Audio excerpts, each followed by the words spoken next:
You're listening to the No Schedule Man podcast with Kevin Bulmer, exploring real stories and lessons learned with a variety of special guests. To learn more about Kevin and to access other episodes of the podcast, please visit noscheduleman.com and connect and contribute at NoScheduleMan on Twitter or Instagram and on Facebook, YouTube, and SoundCloud, all /NoScheduleMan. Thanks for listening and enjoy the No Schedule Man podcast.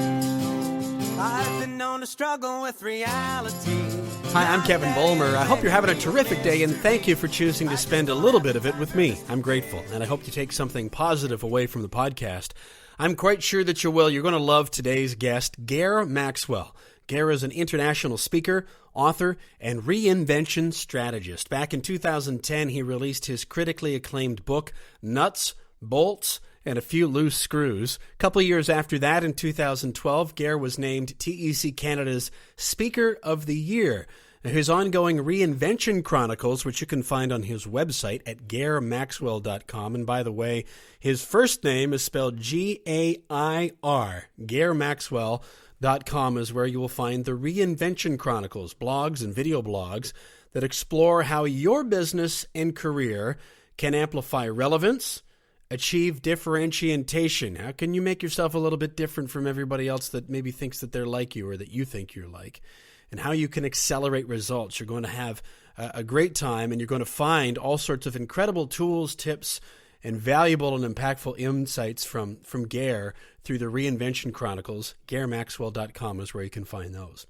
Now, like me, Gair has a background in the broadcasting industry, so spending some time with him was easy, and it was enjoyable, and it was really a pleasure. I took away all sorts of great stuff from him, just as you will when you listen through this upcoming conversation. Some of the great tidbits included things like being set up to receive as opposed to always being stuck on transmitting.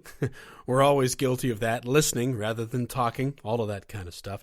Or to go from getting fired to getting fired up. And that doesn't necessarily have to mean being fired from a job, but I took that to mean going from a place of kind of despair or victimhood or something having happened to you to turning the tables and looking at finding the opportunity that you're then being presented with. He also talked about repurposing experiences and skills that we've acquired along the way and recognizing that window of opportunity that so many of us think that we're looking for, if and when it appears, it only does so as just the tiniest little crack of daylight. And it's up to you to recognize that and to pursue it when those little bits of light appear. I really like how he positioned that, and you'll hear that in the conversation. We also have a number of very fun golf analogies, at least I thought it was fun. And the reason why golf, well, because of Gair's family ties. You'll hear about that. And we had a whole lot of other really terrific insights besides that. Gair just comes up with them fast and furious by sharing his experiences. But here are three that really stood out from my time with Gair Maxwell. Number one, as Gair says, it's not about the many, it's about the one. It's about the one. Now, this goes almost counter to what I think that we're taught, at least in our North American society. Almost that we're almost programmed to think that whatever we're contributing doesn't have validity until an entire group of people tells us that it does. And that is just so backwards. It's so backwards. But we could expand on that whole idea and maybe will in future podcasts and other conversations. But as Gair says, it's not about the many, it's about the one. And I would even boil it down simply to the one person that is creating. If you follow along with me, you'll know that I'm really big on creativity and that really brings out the essence of who you really are. And so in a lot of cases, the one can be you.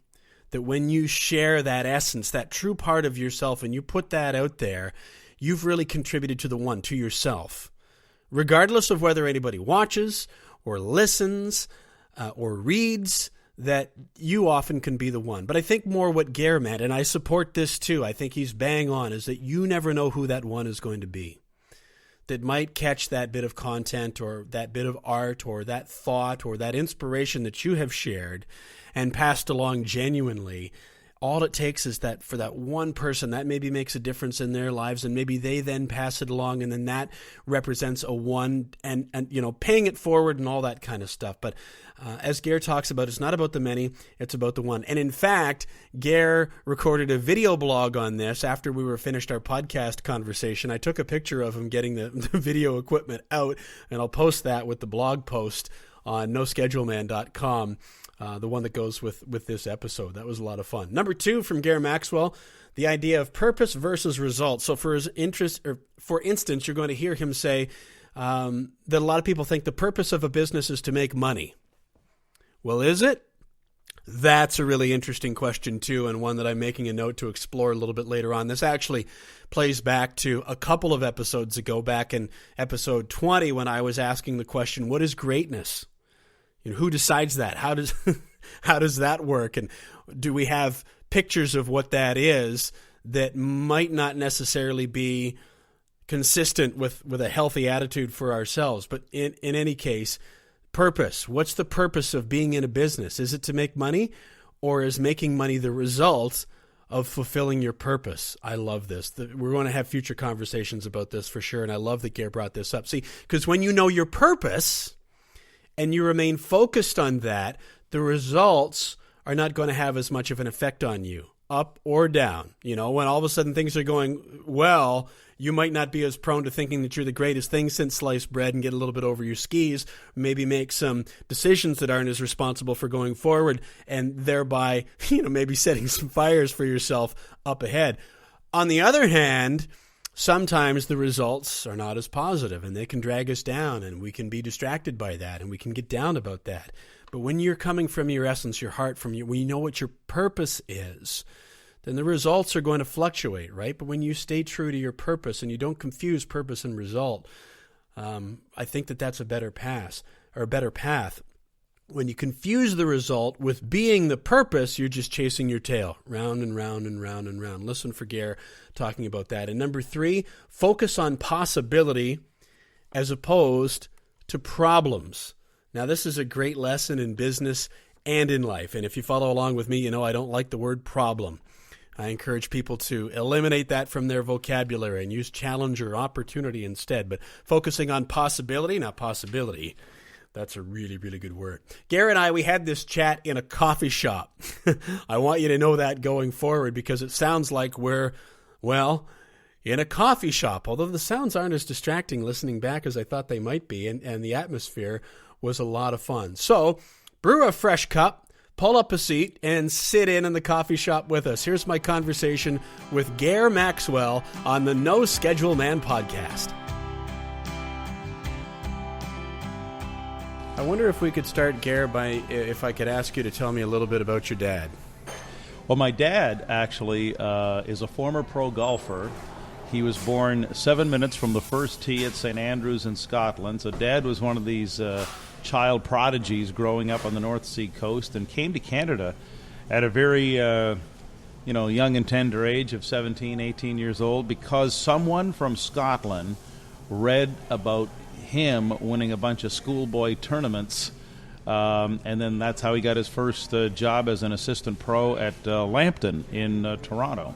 And he comes to Toronto in the late 50s and winds up meeting my mother, and the rest, as they say, is history, as I come along in 1961, which was, of course, the last time the Chicago Blackhawks won the Stanley Cup, up until the current edition, when Jonathan Toews and Patrick Kane and company and Corey Crawford have helped the Hawks regain some Stanley Cup glory.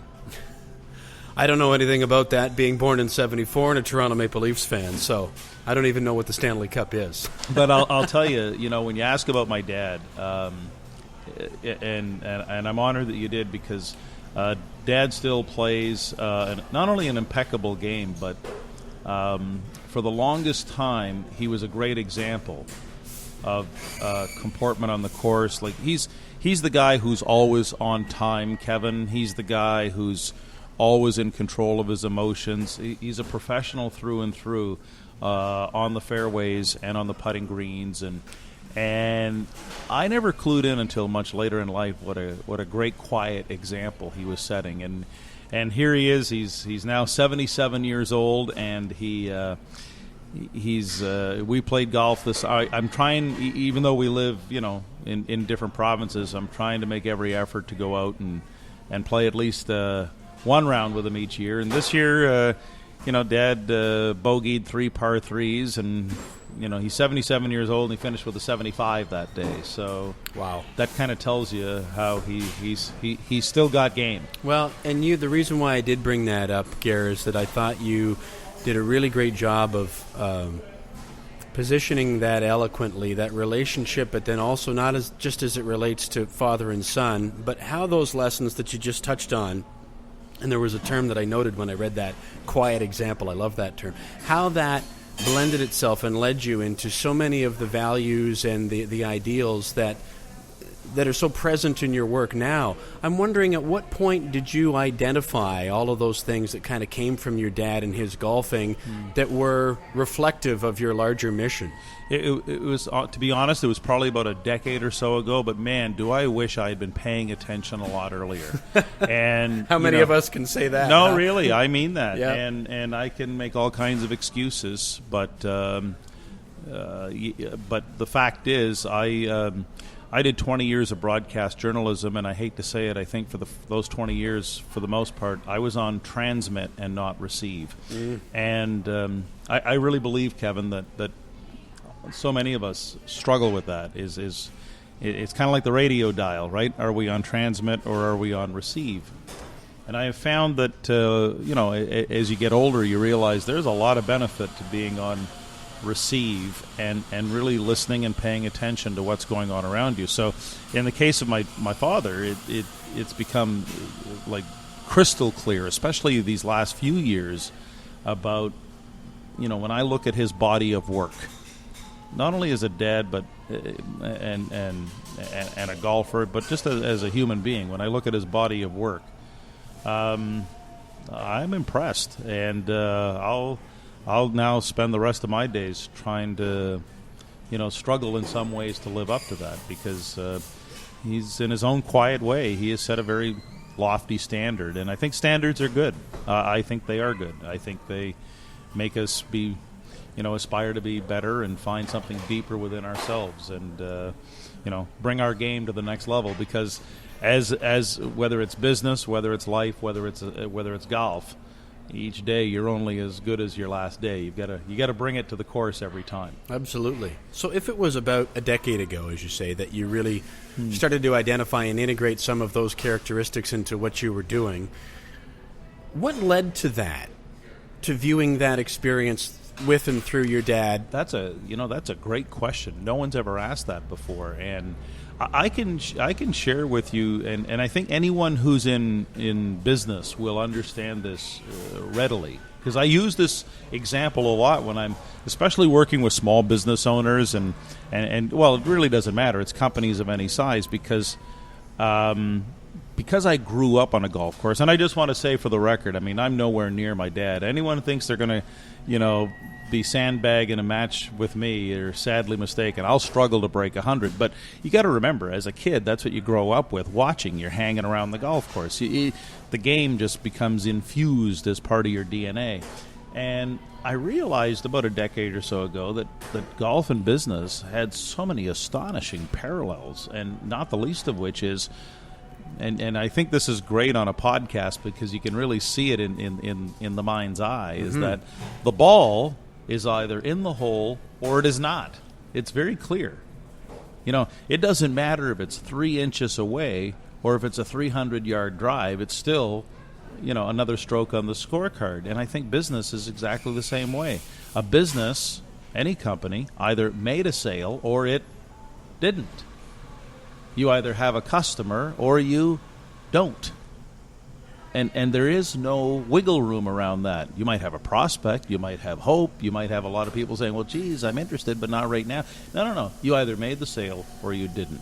And if you didn't make a sale and you don't have a customer, think about it this way, on the macro level, Kevin, if you don't have a customer, do you have a business? I mean, you might have a factory producing all kinds of widgets, but who cares if there's no end user, if there's no end customer, so the golf example is one that really sets up a lot of what I teach around the idea of the very essence of business purpose. What is the purpose of a business? And I've probably talked to over 5,000 people all over North America about that very question.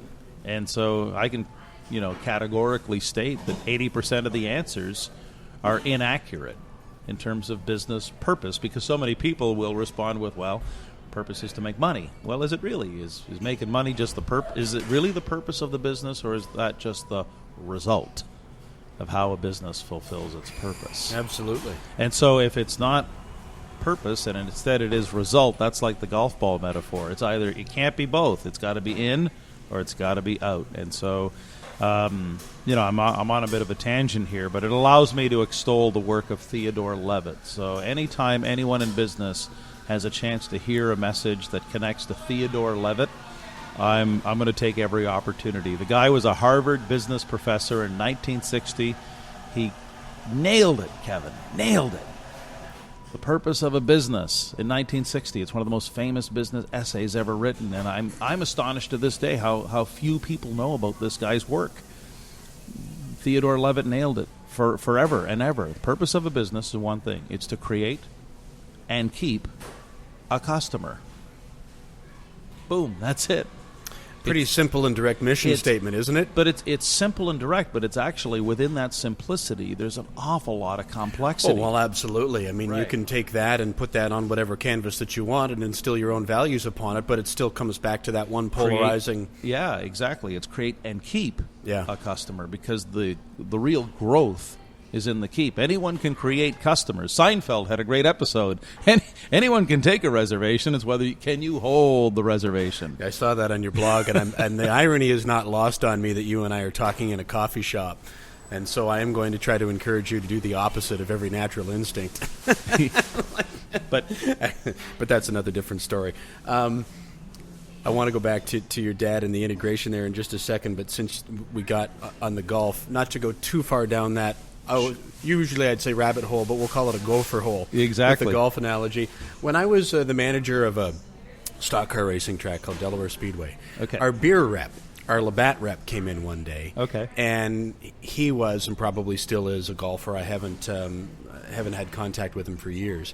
And he told me about a book called Conscious Golf by a guy named Gay Hendricks. Have you ever heard of him? I know the name. I don't know the book. And but so, yeah, I would know the name. So Gay's a psychologist and one of my favorite people in that field. And that book has become one of the single most impactful personal development books, both just for business and life, that I've ever read. And I wish I'd thought of it. I would have brought it for you, because I think you'd enjoy passing a couple hours on the airplane, where he takes that idea that you just touched on about the ball's either in the hole or out of the hole. Yeah. But really talks more about how it is like the game of golf, like business and life, that, the ball's just sitting there. It doesn't do anything until it gets in the way of your swing. That's Just right. the automatic motion of life, and then where it ends up, there is no good or bad shot. It's just the next one. You need to stay completely present in where, and so on and so forth. But a really impactful little book. Well, and I'm glad you brought it up, because I'll definitely look it up. But you just bring up the metaphor, too, that aligns with what I've learned about the whole subject of reinvention, which is 1,001% personal responsibility. See, the golfer can't blame anyone for a bad shot. Can't blame a teammate. Yeah. Can't blame the referee. It is the ultimate sport. And you're right, the ball's just sitting there minding its own business. So you made a decision to swing it, partner.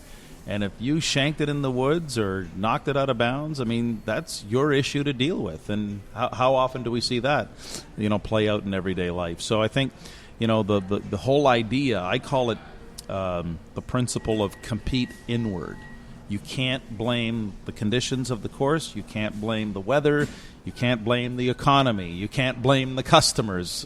How long can we string this metaphor along? But you get the point, right? Like, ultimately, we are the masters of our own fate, the captains of our own soul, and every day we get a chance to wake up, head to the first tee, and put the ball in play. Yeah. Just like we're doing this morning here with this fine podcast at one of the 18,000-plus Starbucks locations around the world. Yeah, I never said thanks for the coffee, by the way, but I appreciate that. So I think we could probably do an hour just on those analogies, and that would be fun. We'll file that away for maybe another time. But I'm going to take us back to where we were. I'm still interested to know, because you've clearly thought this through and have integrated some of those, and it's not even the golf analogies that interest me so much in your relationship with your dad and how that came to be such an integral part, and I might be overstating it, Gair, saying integral, but a part of what you're now doing. About a decade or so ago, what was the light that went on that made you think, this is something that kind of aligns with what I'm doing that I can integrate into it? What happened? Yeah, that's a great question, and it probably, I don't know that there was any one big aha epiphany, but I can circle back to definitely where it occurred, which would have been, I go to this school every so often. It's off the beaten path. It's a 21st century business school. It's on a 30-acre campus about 20 minutes outside of Austin, Texas, and it's called Wizard Academy. And Wizard Academy has a very strange, counterintuitive curriculum that deals with cognitive neuroscience as it relates to human persuasion. It was founded by New York Times and Wall Street Journal best-selling author Roy H. Williams. So anyone listening to the podcast can look up Wizard Academy and Roy H. Williams and find all kinds of things. However, it was probably as a result of one of those first Magical Worlds communications workshops that I realized, just because of the stuff that Roy's doing in a class like that, and if I talk too much about it here on the podcast, it's going to sound a little kooky, but it's a way, fundamentally what Roy and these classes do is exercise the creative right side of the brain in terms of your imagination. And so you can't hear a record the same way anymore, or an iTunes file. You can't watch the movies the same way anymore. You can't even look at a painting the same way anymore, because it's almost like you can deconstruct what the artist was thinking and doing. And so you're it's like imagination on steroids. And so if you're asking me for where the inspiration came from, I remember after that first Magical Worlds Communications workshop, coming back with to Canada with a bunch of epiphanies, not the least of which was, golf, 18 holes. The number 18 is also the I think it's in Hebrew. I think it's both the word and the number that symbolizes life. I mean, there's all kinds of deep-seated things, and that's probably where the connection was originally made, that, oh, wait a second, I've had this resource that I've had all my life in terms of basically a lab to study human behavior, and I never really paid attention to it until now. Isn't it amazing how we can have those parts within us, but until that light goes on, that we're not aware of it. But then once the light is shined upon that, we find that well is so deep that it's amazing that we could carry that around and not be aware of it, and then be able to gain so much from it so far along into our journeys. And more often than not, Kevin, it's been my, again, observation and experience that you're right.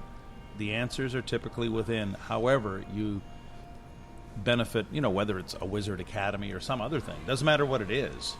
But oftentimes it's a third party, it's another person, or it's an external environment, or it's something that comes in that's foreign to your everyday life, and it suddenly makes you realize, oh, there's more things worth paying attention to than just what's in front of me day after day after day. Let's go back then a lot closer to the beginning. Before even getting into the broadcasting industry, sure, and before the Reinvention Chronicles, and long before all of that, what can you tell me as best as you can recollect about little mini Gair Maxwell running around, and what kind of a kid were you, and what did you have in mind about what you were maybe thinking that you would like to get out of life, professionally or personally? Well, I had no doubt. I mean, I was the kid. I was that nerdy kid who collected all the hockey cards, and I knew everyone's, and I mean everyone's, name, number, statistic, hometown, what year they were drafted in. As a kid, I'm an absolute hockey nut. I didn't have great skill. I mean, I'm a purely recreational player, but I'm the kid running around playing road hockey till it's way too dark, but I'm also calling the play-by-play as I do it, and because I knew all the players. Yeah. Right. So, I mean, even today, as a kid, I was a huge Chicago Blackhawks fan, and so, you know, the whole roster is still fresh in my mind with Esposito in goal, and you've got Stapleton and White on defense, and you've got, of course, Makita and Hull, and you know, people like Chico Mackey and Jim Pappin up front, which I think some of our other Starbucks customers are turning their heads because they, too, remember the glory days of those Chicago Blackhawk teams. But my point is and my dad one day said, you know, he says, you might want to do that as a job someday, you know, calling play-by-play. So in high school, I was on this track to one day, I didn't want to do what everyone else was going to do. I didn't want the straight and narrow button-down job. I certainly didn't want to go study to be something boring like a lawyer or anything like that. I mean, I'm just talking as a kid now. And, sure. And so, no, I was convinced. I was headed for radio, television. I was supposed to be on the air, and so I didn't look at any other options. I was single-minded in my approach that way, which I find out much later. It's kind of odd, actually, for a kid to be in his last year of high school to know precisely where he was going. And so I did 1 year of broadcasting school at Centennial College in Toronto, and after a year, I also knew intuitively school could only teach you so much about that profession. You had to jump in with both feet into the deep end and find out for real. So got a job at a small town radio station in Sussex, New Brunswick, not too far from my hometown. And then in those small stations, you're doing everything. You're playing records, you're reading the news, you're doing sportscasts, you're covering school boards and city council meetings and murder trials and all kinds of things. And then before you know it, you're in Red Deer, Alberta, and you're reading the news, and some guy named Ron McLean is playing records from noon until 4 on 850 CKRD. So as a kid, I hope I've answered your question. I'm that kid who had broadcasting in his blood from a pretty early age. So you and I are similar in that respect, and also similar in that, well, I guess I'm still in that field to some extent, although albeit a different part of it. I won't pursue that tangent because I want to hear about your story. I already know mine. Yeah. But you've taken me into where I wanted to go, which was into the broadcast field, that you desired to be into it, and then you found yourself into it. And the journalism part of it was, although you were doing, as you say, and I've experienced that as well, you've got to do everything if you're going to be chief dish and bottle washer especially at a small town station, although people might be surprised, especially any market, certainly in Canada, you've got to do that. But it was the journalism part of it that was always really appealing to you, was it not? Absolutely. I mean, and I'll never forget this one book that I picked up. I'll never forget the author. Gary Paul Gates wrote a magnificent treatise, if you will, on CBS News, and I became fascinated by the stories of those guys, from Edward R. Murrow to Walter Cronkite to Dan Rather, Mike Wallace, Harry Reasoner, like the giants of CBS News.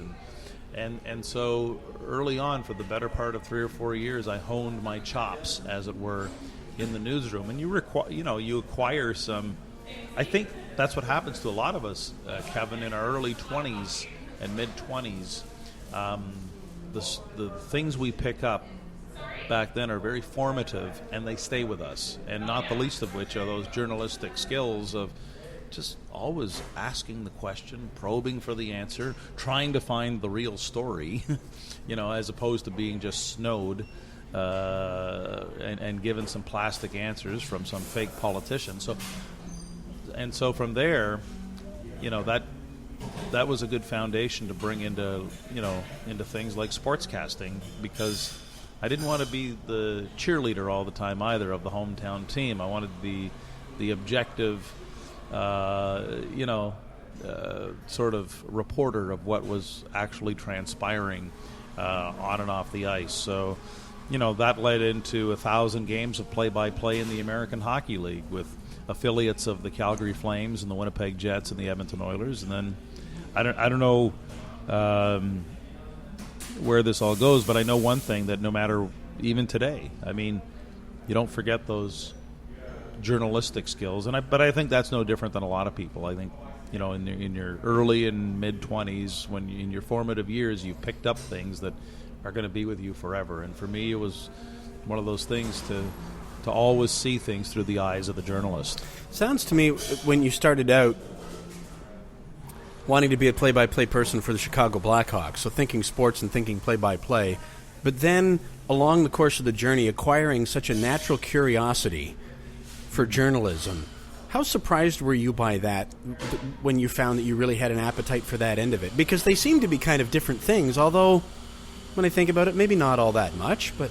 I don't know that, to be honest. I don't think I've ever back then, Kevin, I didn't give it that much thought. And I look at my, I have good memories of a lot of my years in broadcasting, but at the end of the day, I've got a great friend from Texas, and he too was a fellow broadcaster. At the end of the day, we loved radio more than it loved us. That's a long lineup of people. But I'm not saying that to be whiny or wallow about the good old days. No, those I'm grateful for my years in that profession. But I will say, in the late 90s, I kind of started to wake up, and I saw the writing on the wall in terms of my career and where I needed to go. And so I was very fortunate. I got a few breaks along the way that propelled me into an entirely different world. And because of those breaks, I was able to take some things that a lot of people in the business world don't have. Traditional business thinkers. And I'm sure you've run into this over and over and over again, Kevin. I'm sure the people listening on the podcast. Traditional business thinking is very left-brain oriented. Let's look at the metrics. Let's look at the data. Let's look at the analytics. Let's look at the numbers. Let's crunch those numbers harder. Let's solve problems. Guess what? No one in business, and I'm being sweeping and general in my statement, very few, put it that way, stop to ponder, forget the problems, focus on possibilities. What else could we do? Where could we go strategically in a place that maybe our competitors never even thought of? I think there's a real opportunity for people in business today to think less about fixating on specific problems and more about exploring possibilities and letting your imagination take over. Because I'm not just saying this as pie in the sky, because at the end of the day, I've worked with some people who've grown their business like 15x their former size just because they're willing to go down that path. How did we get from there to here? I have no idea. Well, you tell me. It's your show. No, there's an honest answer. It sounds to me, Gair, like some of the thoughts about maybe moving on professionally and personally were already occurring to you before you had been moved on out of broadcasting. Absolutely. But what happened that finally made that break back at that time? Oh, I got fired. It's pretty simple. When you get let go after 16 years of working for one employer and you're given, you're terminated in 2 sentences on company letterhead and you're given 15 minutes to leave the building, and then within a week you're on the unemployment line and you're broke and you're busted and you're a big fish in a small pond and you're hoping, really hoping no one will recognize you because you're just so traumatized. Because, to be honest, for someone who'd always worked delivering papers and working in truck stops and, and then I had always worked. I'd never missed a day. I had 16 years and 1 sick day, okay? And then to suddenly be thrown into a very foreign environment called the unemployment line. I mean, maybe for some people that's just another day, but it wasn't for me. It was extremely embarrassing, humiliating. It was traumatizing, and then I go home that day and find there's the story splashed on the front page of the only paper in a 2-station town. Not only do they boot you out, but guess what? Your nose gets rubbed in the dirt publicly, and I knew back then, I was done with this. I knew it. And so I left broadcasting altogether, and I jumped in. I had been sort of exploring and looking at things, but I jumped in right into the deep end of the pool, a completely unknown ocean called soft skills business training. I hooked up with this outfit out of Mississauga, and it was an operation that kind of did like Dale Carnegie type stuff. And before you know it, I'm working with small companies and business owners and their people on things like, customer service training, team building, all that soft skill stuff. And so I learned business right away in the trenches. I'm all self-taught. I was one of those guys who, because I never had an MBA or anything like that, but I had journalism skills, I just read like there's no tomorrow. I grabbed everything.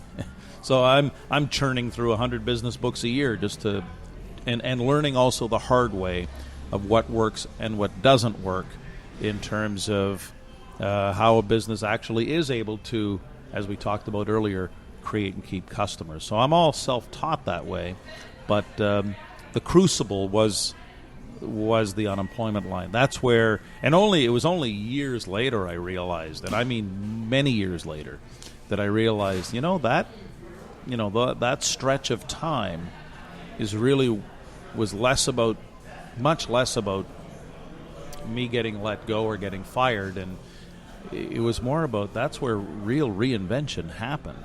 And so I had to start to deconstruct the reason why, because for far too long, and I think this is important for me to share, for like the better part of 15, 16 years, I never, ever talked about getting fired as openly and candidly as I am right now. I never talked about it publicly or privately because of the embarrassment and the humiliation, and so you just pretend it never happened. But about 2.5 years ago, I realized, wait a second, that's somewhat less than honest. It's highly hypocritical. It's definitely not forthcoming. And it's also letting wounded pride emerge as the winner. And I just thought, you know what?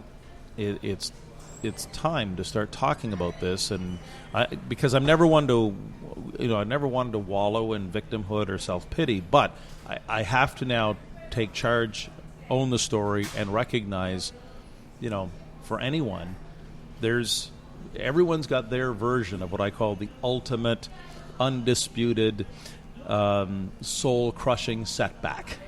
Everyone.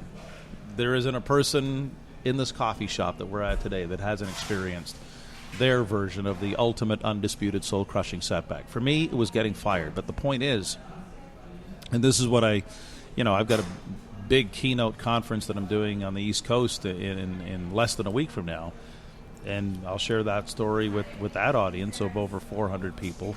The point is that everyone's got their own version of getting fired, where whether it was it could be death of a loved one, it could be divorce, illness, bankruptcy, being burned out, being told by someone or by a career that, hey, you just weren't good enough. Getting fired has become for me a metaphor, but it's a choice, and you can deny your story or you can own it. And so anyone can, in my opinion, Kevin, anyone listening right now, you can make a choice to go from getting fired to getting fired up and moving on and making things happen. You've illustrated what I was going to point out, and it's clear for anyone that's listened to any other episodes of this podcast that what you've said I believe to be absolutely true. The phrase that I would use is getting a hole blown through you. And for me, it was divorce. Yeah. And the way that you described that time immediately after being separated from your employment was how I felt: embarrassment, shame, It was completely, I'm looking for the right vocabulary, Gair, because I'm wondering if you can relate. And the reason why I'm sticking us here is sure, because I think it sets up the transition to where you are now. It was shattering for me to understand that the people that liked me for just being Kevin. It was Kevin that thought he needed to be Kevin the business manager or the announcer or the songwriter or the husband or the homeowner, and that once these labels fell away, that I wasn't worthy. And I didn't see then, I see now, Right. that was a job only Kevin could attend to, where I was evaluating that through my own experience and just felt so small until I realized, well, wait a second, so-and-so's been through this, and I don't think any less of them. Mm-hmm. So-and-so's been through this, and I love and respect them. But I wasn't seeing that back as far as my own experience was concerned. And it sounds like you had your own version of that you had to go through.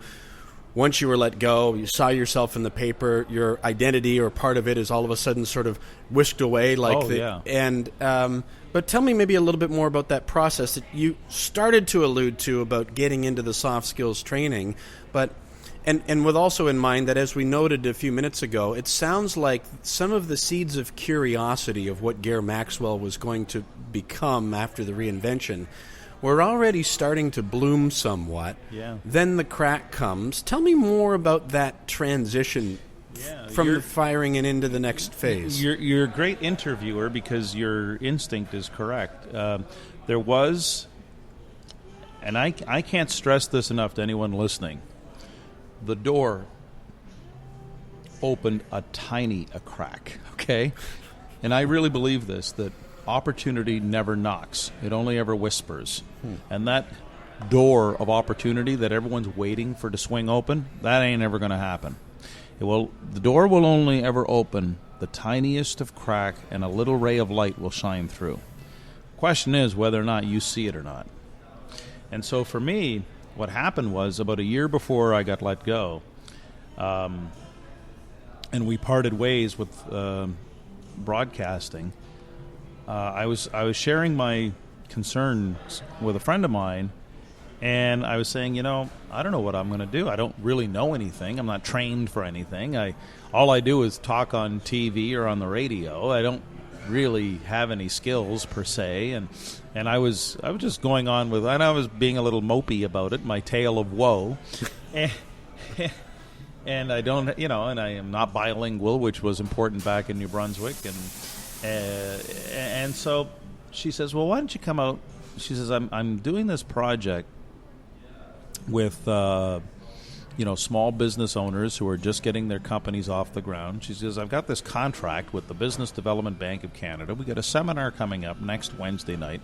Why don't you come out, just sit in the back of the room and see what you think? And so I go to the Lions Senior Citizen Center on St. George Street in Moncton, New Brunswick. I sit in the back of the room. There's about 30 or so would-be prospective entrepreneurs, or maybe some new entrepreneurs are in that room. And there's a facilitator up there talking and doing her thing. And I'm sitting back there, Kevin, I kid you not. I had no clue what she was talking about. Not a clue. I didn't really understand the language of business per se. But as I sat back in the room that night, I was just watching her, and I was thinking to myself, I don't know what I would talk about, but I could do that. Whatever she's doing, I could actually do it. And so when my friend asked me afterwards, what do you think? That's exactly what I told her. And she said, okay, you're on. I'm on? What do you mean I'm on? She says, well, I'll give you a class. You'll have a half day, and you'll, have something to teach them. And it was the classic deer in the headlight look. Oh, my goodness, I don't know anything. And so what would I talk about? And in the spur of the moment, Kevin, I came up with the only thing I thought that I might know that might have some value to small business owners in the late 90s. And the only thing I could think of off the top of my head was, I'll teach them what to do if they're ever interviewed by a newspaper reporter or TV or radio about their business. So in other words, think of those business. So in other words, I'll teach them media skills in terms of what to do if they're on the other side of the microphone, because I had worked the other side of the fence for so long. Sure. And so I took a week's vacation, developed a whole program designed with a half-day schedule. I made up a little workbook. I had some examples of, interviews, media interviews gone right, media interviews gone wrong on little cassette tapes.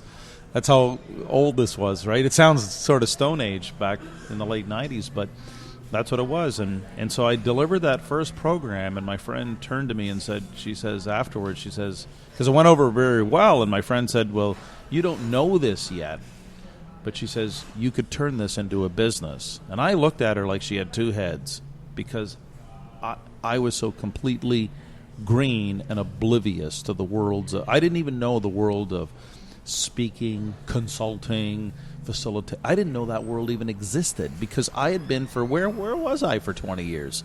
Inside a bubble. Yep. Inside a radio booth or a TV studio. The bubble called broadcasting, where you don't really need to know anything, because you just have to be able... No, you don't. There's lots of people in the media that get by and they don't know a thing, because they just have to be able to report. Well, the idea is that a lot of them think they know everything. Oh, That's a whole other story. Yeah. But they don't. To be honest, they don't have to know anything. And I point that out. This is something to keep in mind when you're consuming really any kind of media, including this podcast. Forgive me for hijacking. No, it, but it's I think it was an but important it's, thing that you pointed out. But when you stop and think about it, in the media, what do we need to know? Well, we just have to really be able to, with some skill, report on the trials, the tribulations, the triumphs, and the tragedies of others. That's it. It's never about us. We're never on the line. That's when I realized what heroes small business owners and senior executives are, in terms of they bring it and put it on the line every day. Yeah. Without any glory or fanfare. They are the backbone of our economy. They get no thanks. And it's not the government who's going to solve the problems, and it's certainly not the media. It's typically going to be free enterprise and people who took the risk and put everything on the line and risked their mortgage and their families to create a business that employs others. That's basically how it works. Yeah. Whether anyone agrees or not is irrelevant to me, because I've seen both sides of the fence. I've been an employee for 20 years, getting paid on the 15th and 30th, nice and safe. And I've been on the other side where, for 17, 18 years now, I'm totally on my own. But more than that, I see the real heroes of the economy are the people who bet the farm on themselves to build a business that contributes to their community and the people around them. I've felt for a long time, Gair, and I'm not speaking for anybody other than myself, but that everybody should have the opportunity to experience what it's like to be an entrepreneur, at least for a little while, and that would make you really sober, really quick about a lot of things that I hear, just common complaints and everybody fighting for safety and racing to the victim position, and that's my sweeping generalization. But when the only hand that you're going to get is the one at the end of your arm, that will wake you up really, really quickly. That's right. When you're suddenly faced with the realization that you can only eat what you kill, and you've got not only to go out somehow and kill it, but then you've got to actually take it home and take care of it and serve it and nurture it and do all those things. It's a bit of a different experience and a whole different lifestyle. Well, and so that's where you found yourself, was at the start of that new journey, and you're told this presentation that you're made about how to handle yourself when you're being interviewed could be made a business, and as you described it, looked at this person with two heads. You're just starting out on, okay, I'm going to go out into the woods and see if I can get something to eat. But that's what I mean, Kevin, is that's how tiny the crack was. Yeah. It was the tiniest of cracks. I to think that sitting in the back of the room without knowing a thing could somehow offer hope. Like, that sounds a little extreme, but that's exactly how it played out. And so, but it's and you've probably seen this and experienced this, and I bet many of our listeners today have experienced it too. It's not just one thing, it's a series of these little things. And that event led to, I noticed an ad in the paper one day, and the ad was for this soft skills training organization that I mentioned that, they're no longer in business. I survived, they didn't, but that ad in the paper got me to think, well, geez, instead of just focusing on media training, maybe there's some other trainings I could deliver. Yeah. And so, because I was realizing that being inside, I'll never forget, I was invited by a friend of mine to go do some media training for the Department of the Solicitor General in the province of New Brunswick. And that was a full-day program, and I had brought a camera, and we did some mock interviews on TV type thing, on VHS tape, of course. And that was the day, that it hit me that, geez, I don't think I want to be in a booth anymore. I don't think I want to wake up at 4:30 or 4 o'clock in the morning and go and do the early morning show on radio. I don't think I want to do my TV gig a whole lot longer. Suddenly because that's, as we know, is an artificial environment. And so suddenly, for the first time, I was in a real environment with real people, and who were trying to come up with answers to slay some inner demons and dragons that they didn't know how to overcome. And I'm there to facilitate that process. And I found that very rewarding in a way that broadcasting just wasn't doing anymore. And so that, you know what I mean, though, it's just there's this endless series of these little things that happen, and you got to make a decision. As we said earlier, you're either on transmit or receive. You're either going to pay attention to what the universe is whispering, or you're going to just drown it out because you're too busy focused on what's in front of you. Sounds to me like there's a really healthy mix of intuition mixed with action there. Because, for that event that you talked about being at the senior center. Absolutely. You at least got yourself there. Yep. At a low point, something inside you told you to make the decision to get your butt up off the couch and go and be there in the first place. And then after that, to be challenged with, you could do a presentation, and to be faced with I don't know how to get started. That's where, for so many of us, the wall goes up. Right I there. can't conceive of a way how, so I won't try. Yeah. And so those intuitions pop up, but as you described, those little cracks of daylight, but they don't amount to a hill of beans if you don't do anything about it. Ideas without execution are worthless. Yeah. It's just daydreaming. And then and the daydreaming eventually leads to more lies you just tell yourself. Not to wax philosophical about it, but yeah, like you won't be able to successfully reinvent any part of your business, your brand, your career, your life, if, number one, like the golfer, you don't compete inward and take full 1,001% responsibility for your actions. And number two, if you don't conquer the lizard, it's the lizard brain, it's the reptilian part of the brain that's responsible for fight or flight, and it raises the fear monster. I can't do that for whatever reason. It's responsible for all the inner demons and the old tapes that play over and over again. And you got to decide at some point, is it real fear or imagined fear? And for the most part, the world of business and the world of career is rampant with nothing more than imagined fear, which is why you have so many companies copycatting each other in their marketing or in their processes and procedures, because they're afraid to stand out. Yeah, and looking for somebody else to lay out the solution for exactly. you. And it's interesting that you were so much on the same wavelength that you mentioned golf again, because I was going to say, here we're back to where we started, in that even though it can be a beautiful day and you can just be going along fine, sooner or later you're going to end up in the bunker or in the water or in the rough.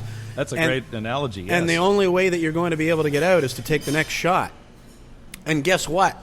You might still be in the same place, or you might go from trouble to some other sort of trouble. But there's always going to be another next shot, right? And but it's up to you to take it. And how you got there isn't really relevant so much as where you're going. Anyway, we could continue to go on, but I'm interested in those next shots. Now you've gained a little bit more momentum.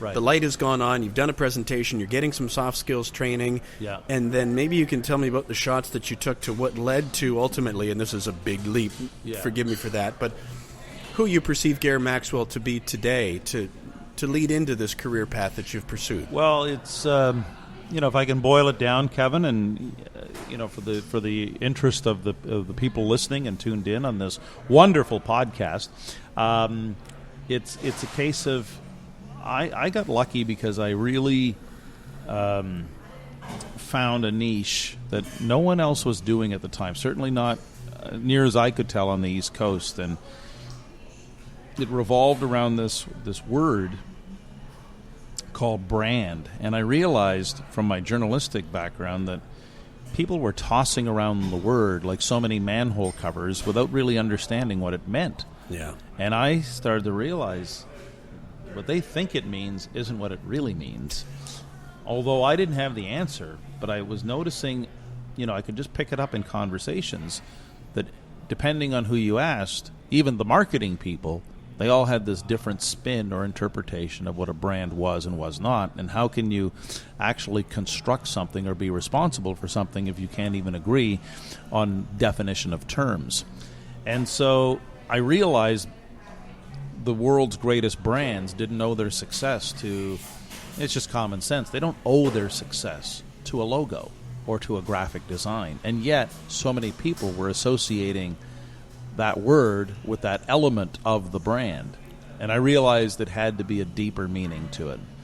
And so I found this book called Brain Tattoos, and I saw the definition from Karen Post. Remember, I used to read a lot. I still read a lot, but I was really reading a lot back then when you were insecure and not knowing anything about your chosen profession. But, and you're just trying to find your way, and you're learning from other experts. And Karen Post wrote this wonderful definition. A brand is a story embedded in the mind of the market. And I thought, boom, that's it. That explains it. That's what makes Apple the same as Harvard, Harley-Davidson, Nike, Ferrari, Lululemon, the St. Andrews Golf Course, the Running Room. They're all built on stories. Every single one of them is a story-based brand. And then I had the good fortune to find a small business owner back in New Brunswick who was willing to go along for the ride and test this theory out. And his whole story changed in 2006. And he went from selling basically 10 to 12 units a month to over 100. He went from, doing about $1 million, $1.5 million in sales to over $34 million out of one location. And it didn't happen overnight, but over time, steadily, his story-based approach paid off, and it continued to pay off. Well, you have this lab where you're testing this stuff out, and you're working with some other clients where you're also testing this stuff out, and then, lo and behold, Kevin, one day, you take all these observations and you put them in a book, in a real book, and imagine that. Now people start to think you're the expert because you're published in a real book, and that book was released in May of 2010, and that book opened the door to frequent invitations to speak to the world's largest CEO peer advisory group. So now, for the last 6-7 years, I've been crisscrossing North America and different parts of the world, speaking primarily to CEO groups where the audience is people who basically run $100 million, $200 million companies. And what's that experience like? Well, that's a whole other experience, and that's a whole other audience, as you can imagine, because they've seen, as a group, they've seen every speaker you can imagine, and they're not, because of their position and because of the fact they've, ponied up with sizable investments to be a part of these groups, they're not going to sugarcoat their feedback. In other words, if they think you're full of it, they don't mind telling you. And so it's a pretty direct environment, but the great thing about it from the point of view of a professional speaker, I always say that's the toughest audience in the world. It's called Tech Canada. TEC is the acronym for the Executive Committee. So Tech Canada and the American counterpart, Vistage International, that's the toughest audience in the world. And the only reason, because all the members will score you on your presentations, and if you don't score very high, guess what? You don't get invited back, and they don't care. But that's good, because you learn in a hurry whether or not you've got something to bring to the table. And so I've had the good fortune, Kevin, to, I think I've probably spoken to about 180 or so of those groups now these last few years, which is quite remarkable considering, where I came from. Do you think for a second I ever could have imagined from the unemployment line that one day, I'm going to be on the 27th floor of an office building on Fifth Avenue in New York City speaking to a group of CEOs, and they're going to take me seriously? Like, I would have wondered if someone asked me back then, I would have wondered, what kind of crack cocaine are you smoking? You know? and so, but it's proof that, hey, if you listen to the whispers and you just follow your intuition and take action, guess what? Great things can happen. And you can reinvent yourself along the way in a way that basically you were supposed to be. I'm wondering, pardon me, listening to you put it that way, Gair, makes me feel like another characteristic that we share as humans is that I don't know that we're programmed to recognize and really value a genuine and sincere human experience. And to elaborate on that a little bit more, for you to suggest, here I was at a certain point in my career when I was down, and I never would have been able to conceive that I would be teaching X to Y people, and why would they listen to me? And yet you had acquired a perspective and honed an ability to be able to communicate that could not possibly be manufactured. To put it another way, you couldn't just throw a brand logo up and say that was your brand. The only way that the stories exist is to have them lived and earned and developed, and that's where, in my opinion, when you see the logo or you hear the names, like what you mentioned, Harley Davidson, Lululemon, as soon as you say those names, ideas and stories come to mind.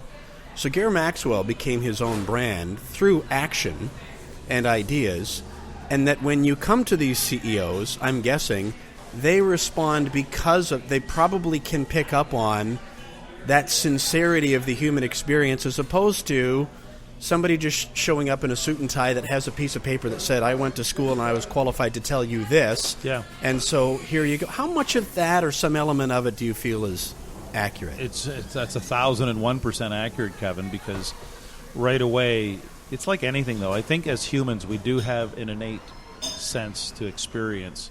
Because I, too, go and watch other speakers. I will go to seminars. I will go and further my own professional development. And just like anyone sitting in the audience, we have the innate ability as humans, beyond words, to detect, okay, who's actually been there and done it? Yeah.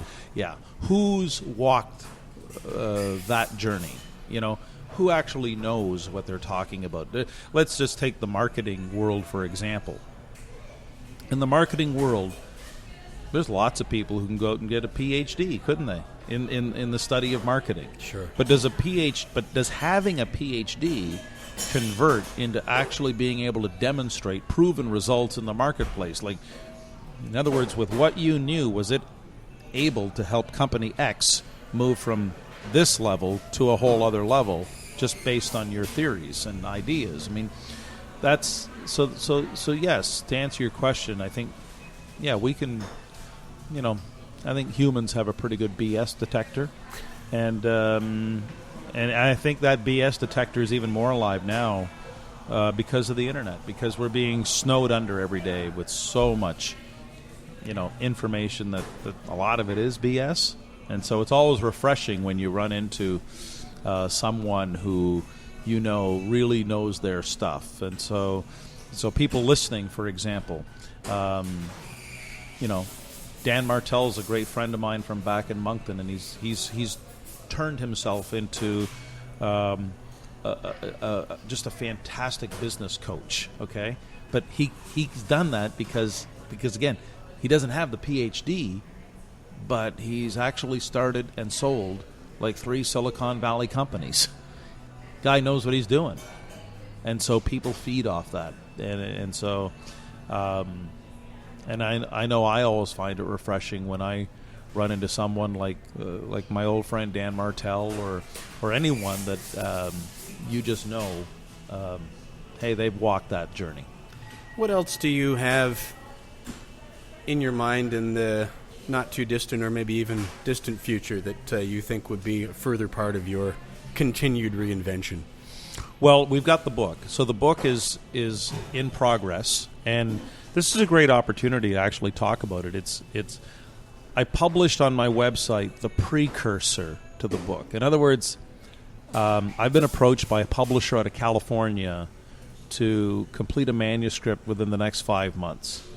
And so I thought one of the things that would really help accelerate this manuscript is, well, what if I put my first sort of draft out there. That's why I'm calling it a precursor to the real book. Sure. And at least outline what I see as the 7 principles that are evident in cracking the reinvention code. Okay? Mm-hmm. And so my hope is that readers will download the ebook, and then it will inspire them to say, wait a second, that principle, let's say principle, number 2, which is climb down, okay? That might inspire someone to say, you know what, I know someone who did that, because I want to collect real stories from real people, not celebrities, not politicians or star athletes or, the people we would perceive as having already been handed the silver spoon of advantage. Mm-hmm. I want to get the stories of real people in the book. And so the online community is already starting to respond. I'm getting the odd email here and there where people are saying, you know what, there's this guy I know that did this. So I invite anyone listening, GairMaxwell.com, ebook, download. And if you have a great idea where any of these 7 principles connected to someone you know or you've observed, and it's a real life situation, and and put it this way, Kevin, the more dramatic the reinvention, the better. Like, for instance, I can think of a few. Like, for instance, there's a guy I know he was a long-time civil servant, and he became startup entrepreneur. Well, that's a pretty remarkable shift. It's a big leap, yeah. It's a big leap. And so I'm looking for those stories of big leaps. And and you can probably tell I'm absolutely fascinated by the study and the process of reinvention. I believe the ability, capacity, and willingness to reinvent has become the critical business and personal development issue of our time. I picked that up in the first time that we talked. I thought, boy, this guy's genuinely curious in me.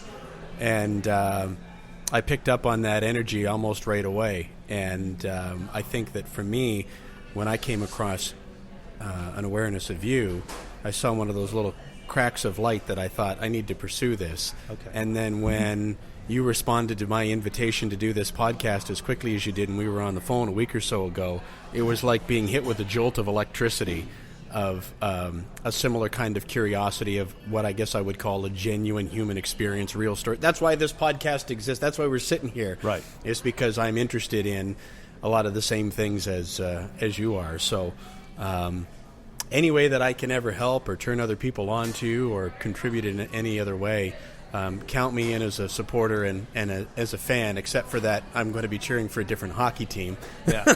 But we can still get along, right? Well, the Leafs, the Leafs are a great study of reinvention, are they not? Yeah, there you go. Well, they're in progress, yeah. Yeah, in fact, there's an idea for you, Kevin. You could create the whole new brand of Leaf T-shirts, reinventing since 1967, right? My heart. With their very many rebuilding programs that had varying degrees of success. No, I appreciate that, and you've already been a great help. I mean, just having this podcast, because here's the thing. You never know who's listening or watching. Yeah. So, for example, and you can't see this on radio or on a podcast, but I don't go anywhere. Okay, and if you just reach over there, Kevin, just reach over on the chair. Do you see there's a little black bag there, the little one? Yep. Yeah, just grab the little black bag. Now, people can't see this, obviously, because we're on a podcast. But yeah, that's the one. But in the little black bag, I just want Kevin to sort of play along, and I don't go anywhere without this. And so you can probably take a picture of it. Well, I'm firing the phone back up. I turned it off so I wouldn't be interrupted. Yeah, but here it is playing out for real as part of radio play-by-play. And what do you see? I don't have the radio podcast studio at my disposal, but right at my fingertips, I do have all the equipment, and it's in a very small bag, but I've got all the equipment I need to shoot a video blog. And it's all right there. So it's a little tripod, it's a little stand, little microphone, and I can just plug that into my iPhone 6S, and before you know it, I can shoot a video blog. And I've been shooting video blogs basically since July of 2015 is when I finally started to do this after we moved from New Brunswick to London, Ontario. And so my point for sharing this is that not only did we reinvent ourselves on the home front by such a dramatic move from New Brunswick to southwestern Ontario, but this whole video blogging has been just an epiphany of insight in terms of how the reinvention process works, because suddenly now we're at this day and age where we don't really need mass media to communicate to anyone. We can be our own. In this case, Kevin's his own radio station. In my case, I guess I publish my own video, so I guess I'm my own TV station, and anyone can do this. And we live in a terrific world right now to be able to explore all kinds of things that was never possible in the 20th century. It would have been impossible. And probably the moment for me when I realized just the significance of what we were onto. I was in the United Kingdom on a speaking tour. It was in Southampton, the city where the Titanic set sail. And before the morning meeting starts, people are just gathering and showing up and having coffee and muffins. And boy, some guy, he just bolts from across the room. He sees me, and he comes straight across the room, big smile, outstretched hand. It's like, I don't know who this guy is, but boy, he knows me. And he couldn't shake my hand fast enough and talk my ear off about this video blog I had done about a month earlier from Signal Hill in St. John's, Newfoundland, as I juxtaposed the story of how Marconi invented radio and disrupted communications at the early part of the 20th century to what Netflix is doing now with Reed Hastings. And this guy was talking my ear off about this blog that I've forgotten. And I realized, oh my goodness, here's one person, but he's 5,000 miles away. Mm-hmm. We didn't need any TV trucks. We didn't need any technicians. We didn't need to pay a broadcast outlet to communicate this message. And he watched for 8.5 minutes and was quoting me lines chapter and verse verbatim. And I'm just realizing, my goodness, people are right. We're just starting to scratch the surface of how we can not only reinvent ourselves, but reinvent the way we communicate on this planet through this wonderful medium. I mean, let's face it, this podcast exists because of the internet. Yep. And so I guess my point to that is that we live in a day and age, and I firmly believe this, and this goes back to your thought, Kevin, about the human experience. It's not about the many, it's about the one. Now, I'll let that sink in. It's not about the many. It's about the one. Because you don't know who's listening that day or watching that day. Does that make sense? It does. And you also don't know what's going on or what the context is of that one. No, you don't. Right? So, for instance, I've got clients out in Prince Edward Island, and they're a manufacturing company, but they're very progressive, and they've been on this YouTube thing for a while. And you wouldn't expect, doing their type of manufacturing, that they would be into things like YouTube, but they've done some great YouTube videos, and some get a lot of views and some get no views, but it doesn't matter. It doesn't matter. But one of the ones that got very few views, maybe 45 views, well, guess what?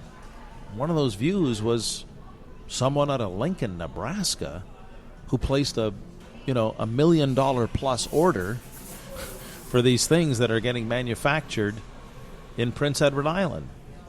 And so whether it's YouTube videos, whether it's the blogs I write in the Reinvention Chronicles, whether it's this podcast, whether it's whatever people are doing these days, I don't think it's about the many. I think it's about the one, and I think we have a chance to connect one-on-one through this magnificent technology that in a way we've just never been able to do before. And then just keep taking the next shot, huh? And hope for fairways and sunny skies. There you go. Keep stepping up to the fairway of life and business and just grip it and rip it. Gair, this has been an absolute pleasure. Thank you so much for spending this time with me. My pleasure, Kevin. Anytime you want to gather at Starbucks and do another podcast, I'm all up for that. Well, we'll wrap up before they kick us out. Thanks again, Gair. My pleasure. You can reach Gair through his website at gairmaxwell.com. And again, his first name is spelled Gair, Gair Maxwell. And while you're there, look for that ebook download that he mentioned in the conversation, and you can submit your reinvention stories to him. I'm sure he'd love to hear from you. On Twitter, you can connect with him at Gair Maxwell. On Facebook, look for facebook.com/The Reinvention Code, and you'll find Gair's page there. And Gair also has a terrific YouTube channel where the Reinvention Chronicles video blogs are housed, youtube.com/Gair Maxwell. As I say, reach out and say hi. I know he would love to hear from you, and so would I. And the easiest way to do that is to go to noscheduleman.com. KevinBolmer.com will take you to the same place. Make sure to sign up for our email VIP. You'll get an exclusive 4-part email series on hope, creativity, accountability, and positive action, as well as some great life lessons that have been distilled from our No Schedule Man podcast guests so far. And a free song MP3 as well.